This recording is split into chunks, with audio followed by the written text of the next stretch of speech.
gets into the low branches easily.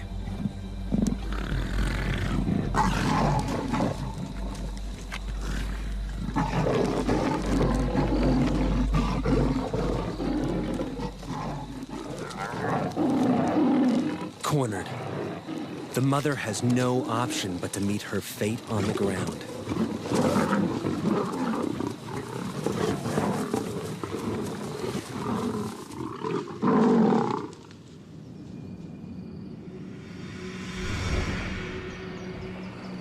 At dawn, JV and Elman scour the mother's territory and find what they fear.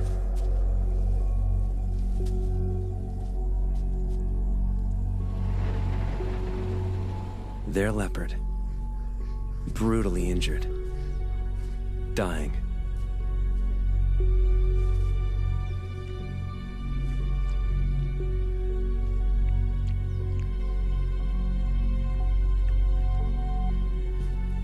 Her wounds cut to the bone.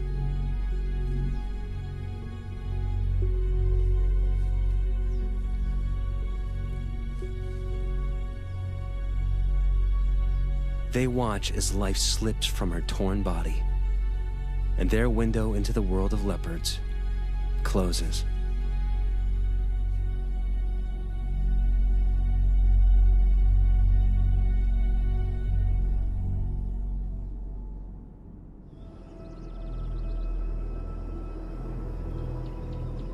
JV and Elman try to follow other leopards, particularly the mother's daughter, named Tugwan Female. But Tugwan's nature is a far cry from her mother's. She's temperamental and aggressive, and they track her with extreme caution. So when they see her leave to hunt, they recognize a rare opportunity to get down to her den and see if she has cubs.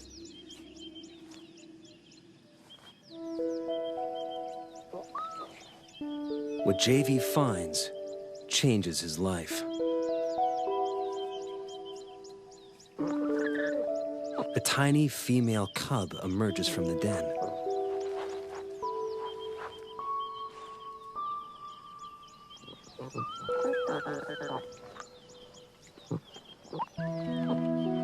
It's Manana, 10 days old.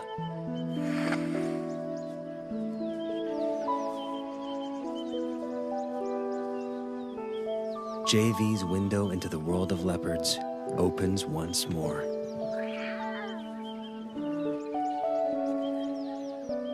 As a single parent, Tugwan must hunt, or she and the cubs will starve.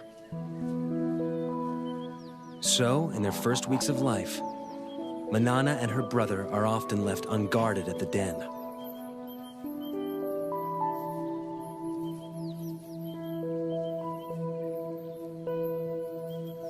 Lions and hyenas kill the offspring of other predators to eliminate the competition, and unguarded leopard cubs are soft targets.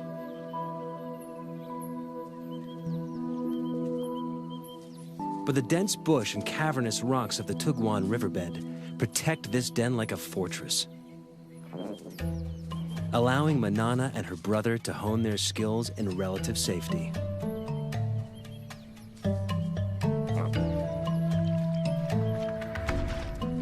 New creatures awaken their earliest hunting instincts. But it takes a little longer to grow into climbing.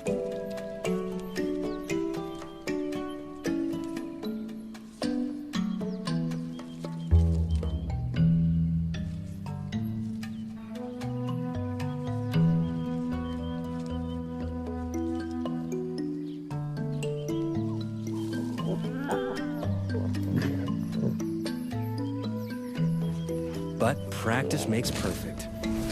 And soon the trees become their preferred playground.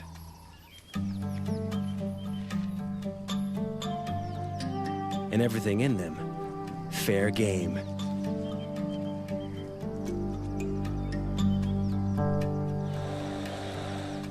Manana soon learns that tackling prey that bites and hisses is harder than it looks.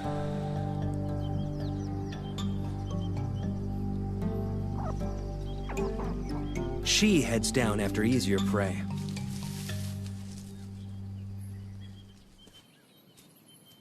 As the cubs grow, so too will the size of their prey, until at 1 year, they will be ready to catch full-grown antelope alone.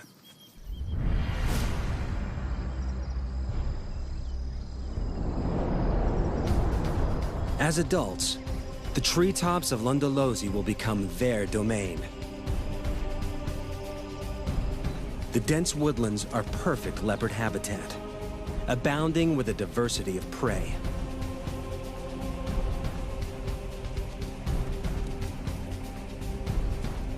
But with that prey comes other, larger predators.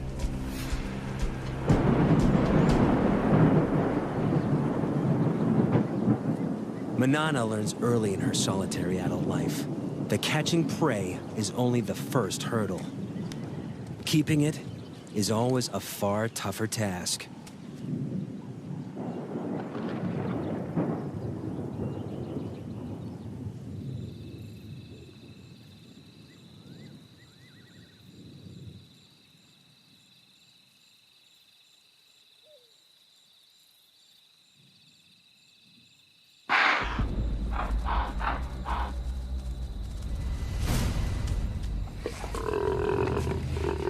The death rattle of the impala goes up like a flag, alerting wandering hyenas to the kill.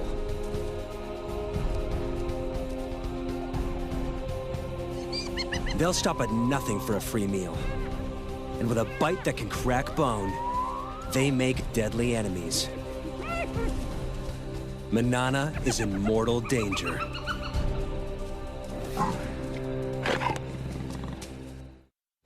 Seconds after Manana makes the kill, spotted hyenas surround her. Alone and outnumbered, she can't afford to fight.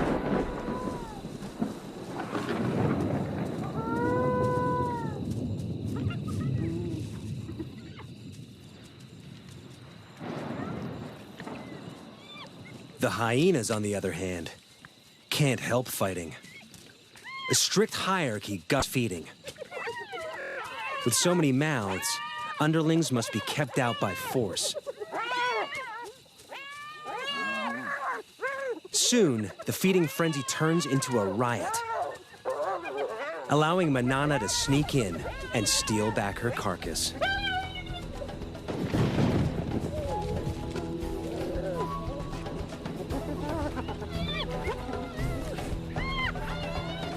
This time, she hauls it out of reach before the hyenas know what's happened.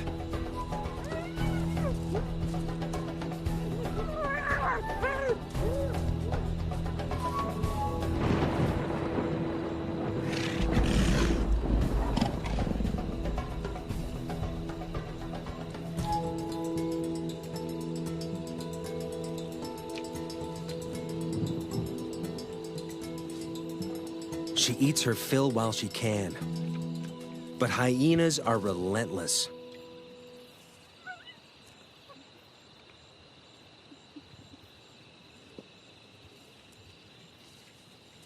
A scout remains to stake out the tree and wait for Manana to make a mistake.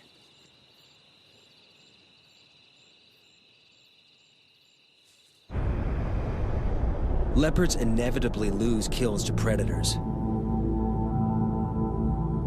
But when Manana bears her first litter, the stakes change.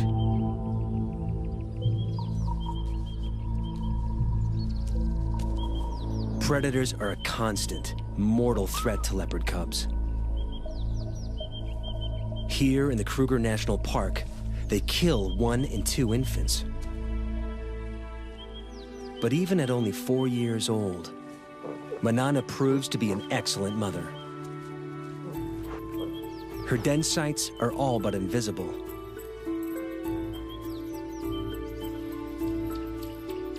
She moves the cubs every few days to keep the predators guessing.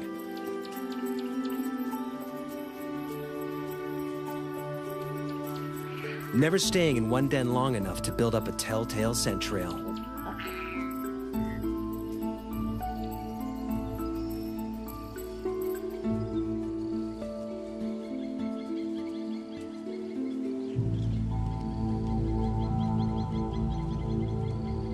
But there is one enemy that Manana cannot outwit. And JV knows it all too well.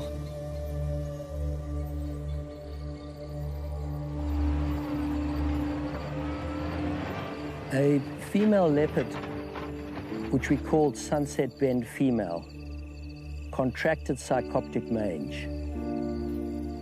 And I believed at that time that it was a natural process and that I should not interfere. And I watched and filmed while she deteriorated and eventually died. And filming her body, I realized I had it within my power to save her life, and I'd let her go. When Manana and her cubs contract the same mange, he is forced to make a controversial decision. Sarcoptic mange is caused by a mite that eats away the skin. In the wild, it's a death sentence. But this time, JV won't stand by and watch Manana die.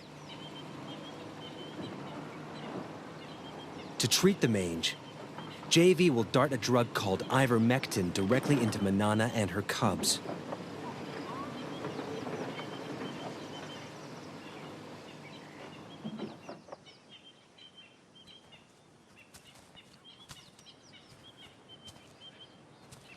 Elman tracks Manana to a dense grove of trees. One cub is on the ground below.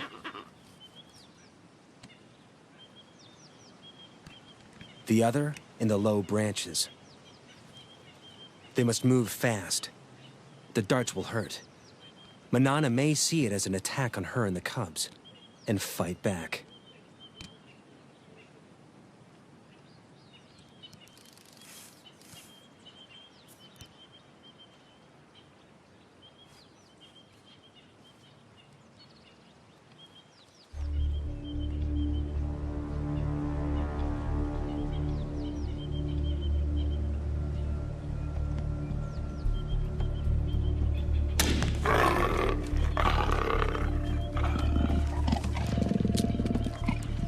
It's one of the few times when the dart hit Manana that I saw her really angry.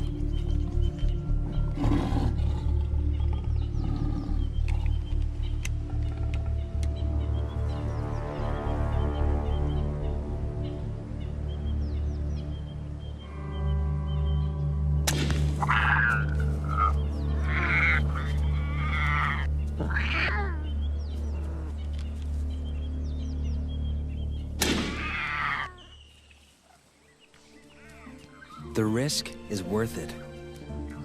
3 weeks later, Manana and the cubs make a full recovery. JV's intervention gives Manana another 14 years of life. And her cubs survive the ordeal to become some of Lundalosi's most successful leopards. But Manana's next litter is not so lucky. A new threat terrorizes her territory.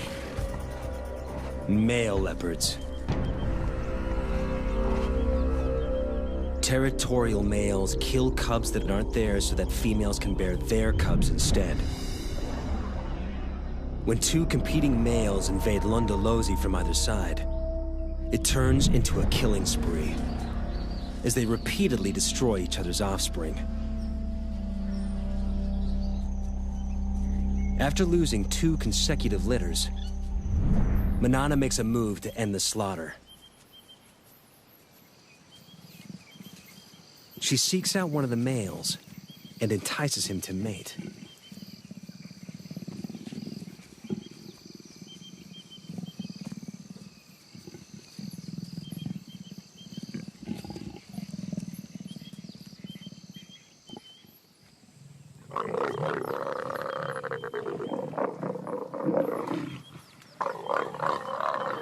Like domestic cats, microscopic spines on the male's genitalia make mating a painful process for the female. A process she must repeat every 15 minutes, day and night, for up to 5 days straight.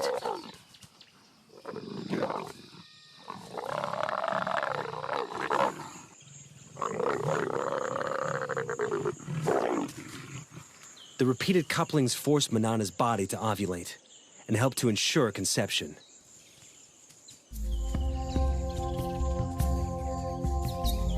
When the ordeal finally ends, she crosses her territory to find the other male and endures it all over again.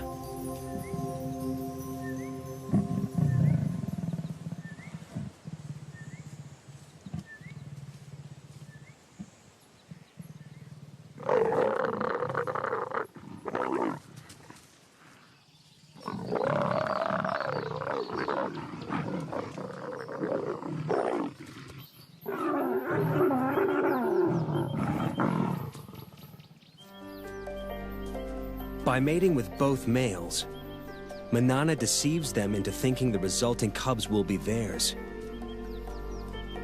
It's an extraordinary strategy that only a few leopards have ever been seen to employ.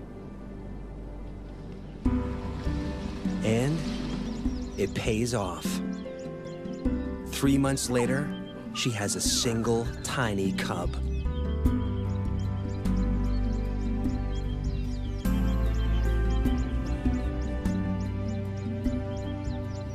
Usually, there are 2 or 3 cubs in a litter. Lions may abandon single cubs to bear larger litters. But Manana chooses to keep this only child.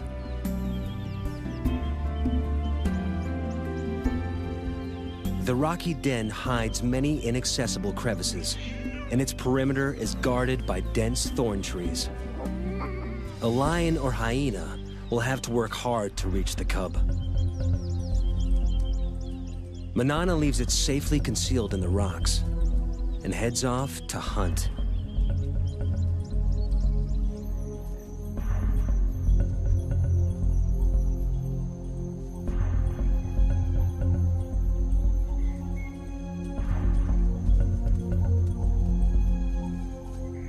But today, Manana's not the only predator on the prowl. There is one killer that can breach the den's defenses. And it's moving in, whilst Manana's attentions are elsewhere.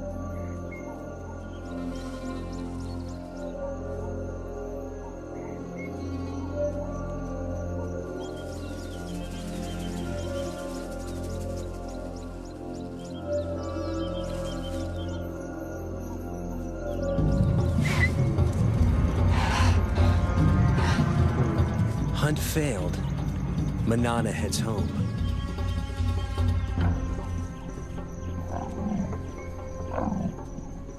She gives a soft contact call for her cub, but there is no answer. Something is wrong.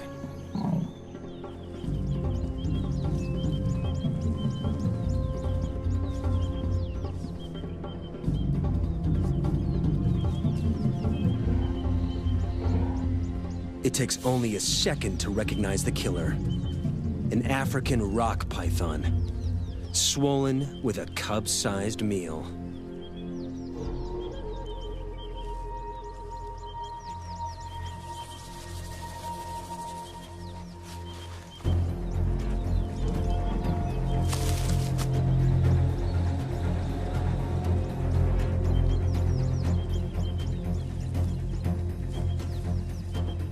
Manana risks her own life as she attacks her cub's killer.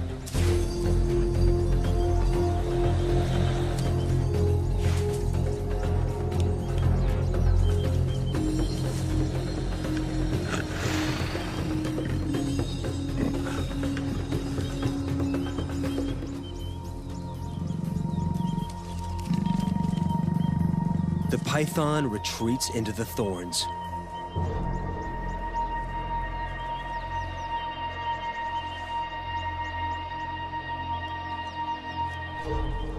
But Manana will not give up.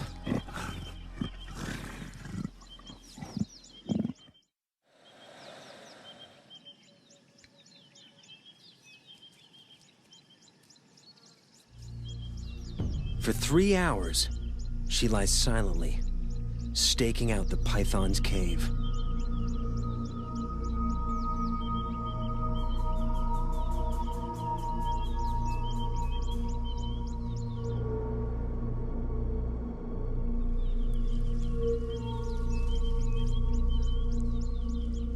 At last, her patience pays off. The injured python finally makes a move. Manana is ready for the next round.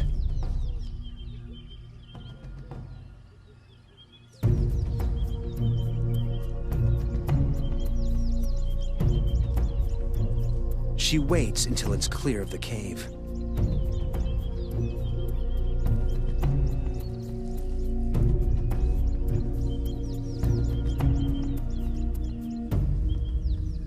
But there's no battle. A built-in reflex forces the snake to relinquish its hard-won meal. Under stress, pythons regurgitate their prey to shed the extra weight for a speedy escape.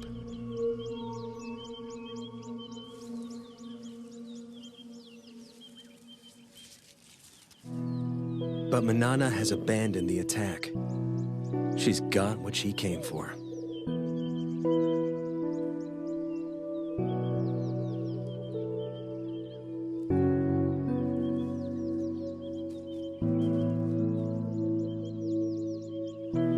After the python disgorged her cub, I thought Manana would go after that python and kill it. But there was no act of revenge. All she wanted was her tiny cub back. We tend to think of leopards as instinctive and animals without emotion. That is completely untrue.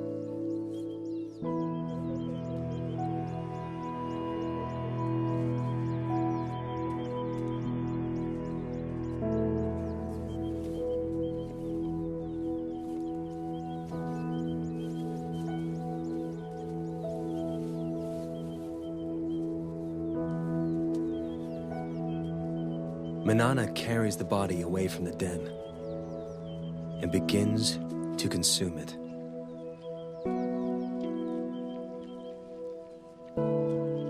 Manana knows that her cub is gone. By eating that cub, I believe that she was going through a ritual, she was going through a ceremony, disposing of the cub. It was one of the most emotional times I ever spent with her. And then, incredibly, for 4 days, she called for a cub that she knew was already dead.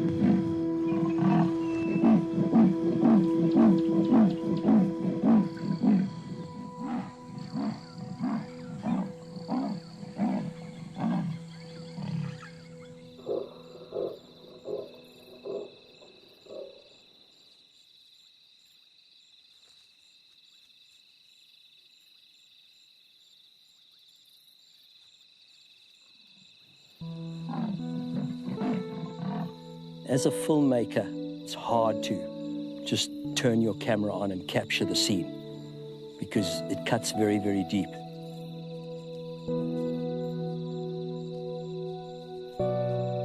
Manana's grief is tangible, but losing cubs is a reality all leopard mothers must face. Of Manana's 8 litters, only 4 cubs survived to adulthood. She can't afford to grieve for long. She must ensure her own survival. And to do so, she must hunt.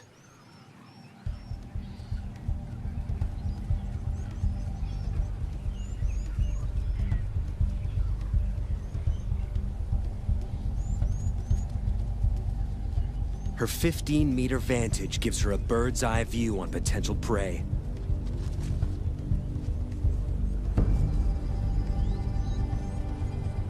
An impala breaks from the herd.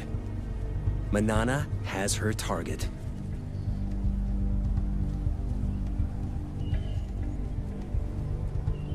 Now, it's all down to timing.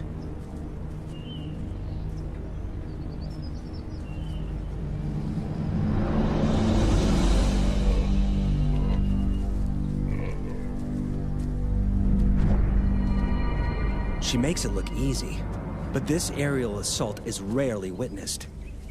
It takes a perfect set of circumstances, the right prey in the right place, perfect timing, perfect precision. But it means nothing until her belly is full.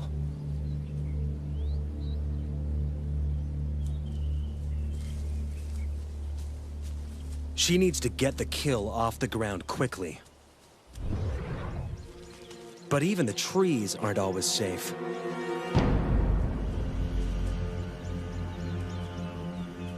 Lions are the leopard's #1 enemy in Africa. They're 3 times her size, and unlike hyenas, lions can climb.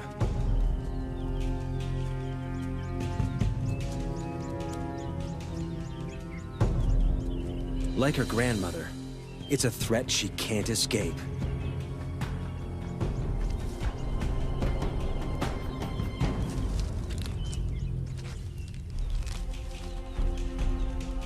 Manana retreats to the highest, thinnest branches, and watches as she loses yet another kill. To defend it would be suicide.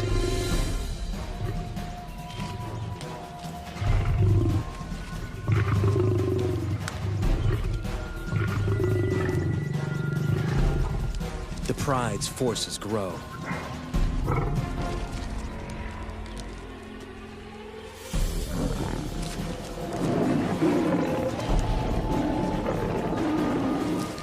But numbers are not always a strength. In a hungry pride, every scrap of meat must be fought for.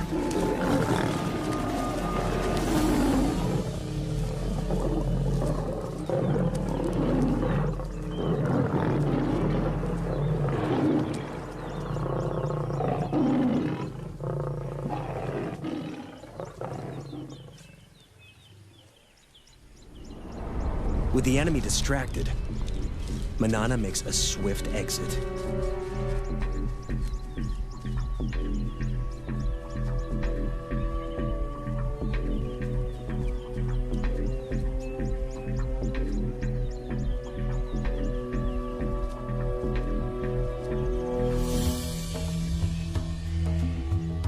Barely is one opportunity lost, then another presents itself.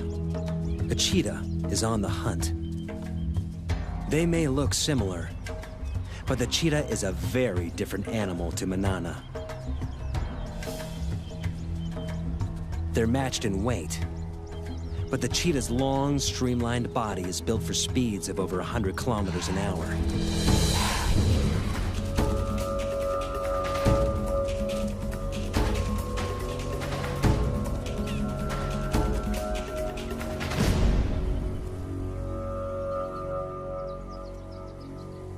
While Manana's is built for stealth and strength. This is one opponent Manana can intimidate.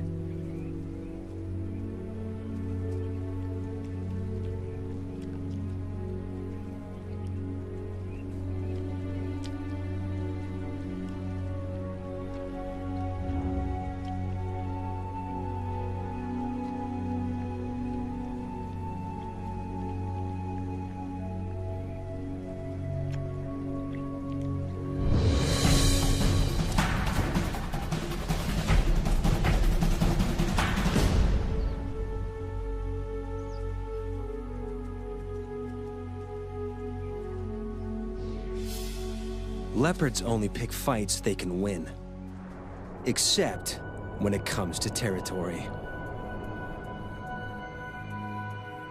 Females will fight to the death for the rights to prey, habitat, and ample den sites.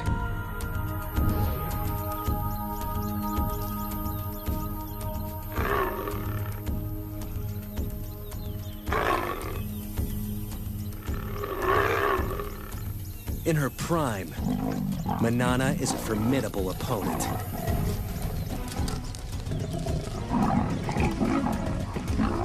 She holds Londolosi's best territory for most of her life.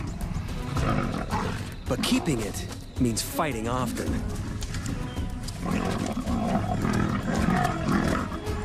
And risking severe injury.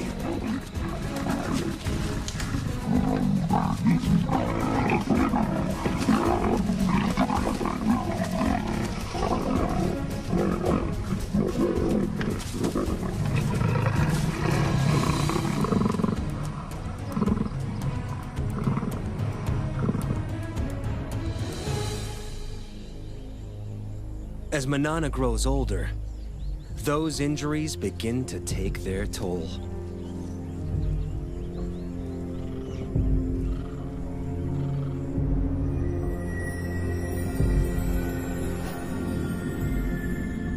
She's now an old leopard of 16. She's lived more than 4 years longer than most wild leopards, and her body is shutting down. She can no longer afford to fight for territory.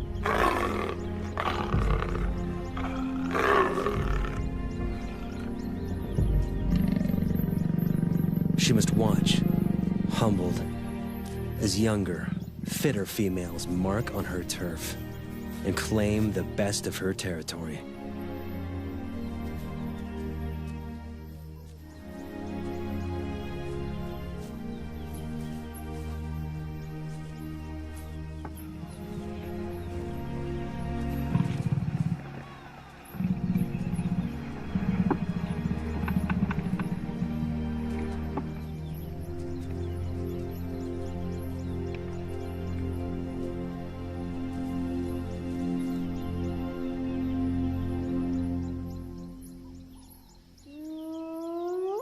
A familiar whoop gets her attention.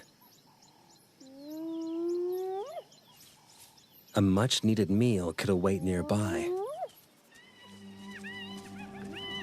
Scavenging from the hyenas that plagued her youth now helps to keep her alive as an old lady.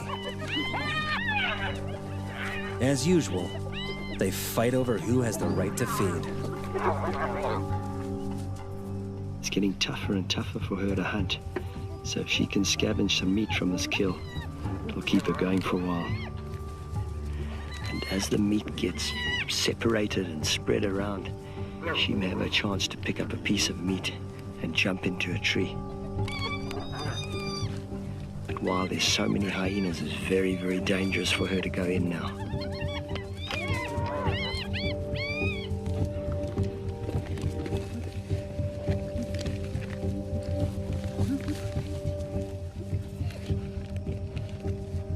She walks a dangerous tightrope. Scavenged meat could keep her alive. But if she's discovered, the hyenas may attack.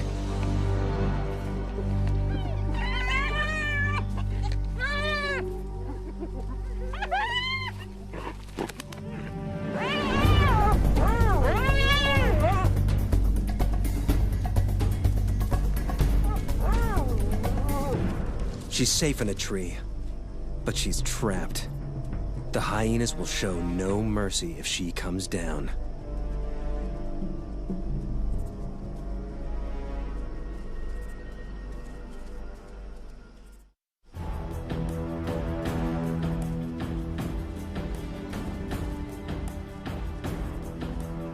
Manana waits for hours in the blazing sun.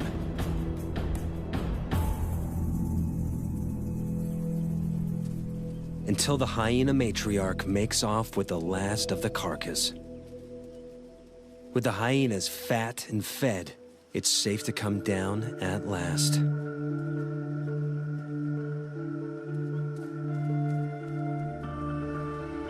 The ordeal has cost her precious energy. Energy she will struggle to replace. 6 months down the line, every day of life for Manana is one that JV doesn't expect. He heads out regularly to check up on her.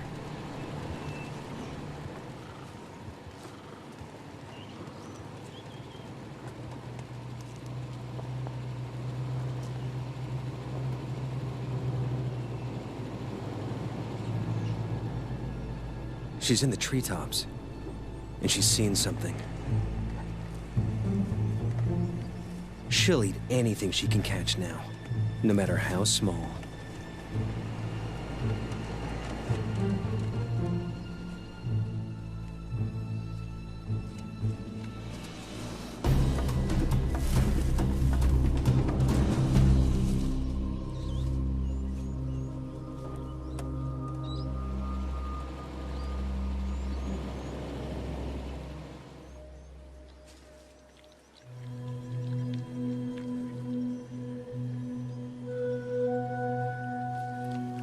Manana used to be so fast, so strong, but now she's nearly 17.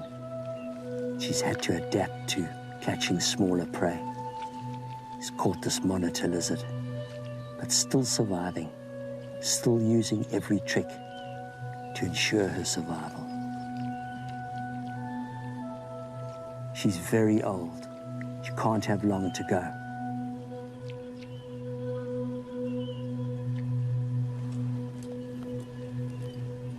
JV moves to sit with her, perhaps for the last time. Okay, my girlie. In just a few weeks, she will be 17, a record age for a wild leopard, the equivalent of 85 human years old. Okay, go. He chuffs to her, a sound of reassurance that she would use to calm her cubs. Okay, girl.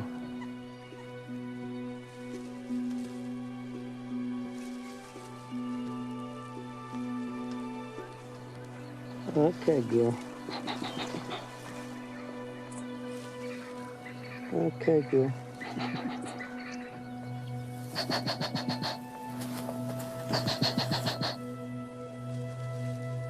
He does not fear her, nor she him. They have earned each other's trust.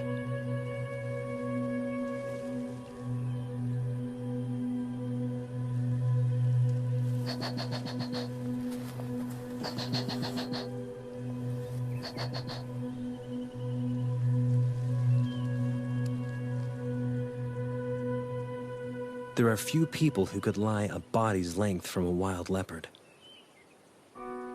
But JV knows his time with her is drawing to a close.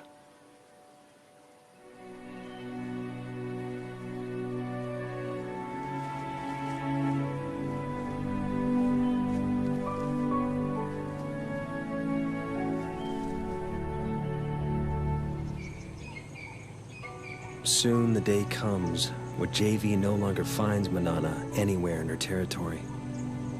And he knows she is gone. When I go out into the bush at Londolozi, I expect to see Manana around every tree. But of course, this incredible leopard is gone. I feel so privileged to have known her for 17 years. From that first moment when I made eye contact with her as a tiny little cub to the day she died.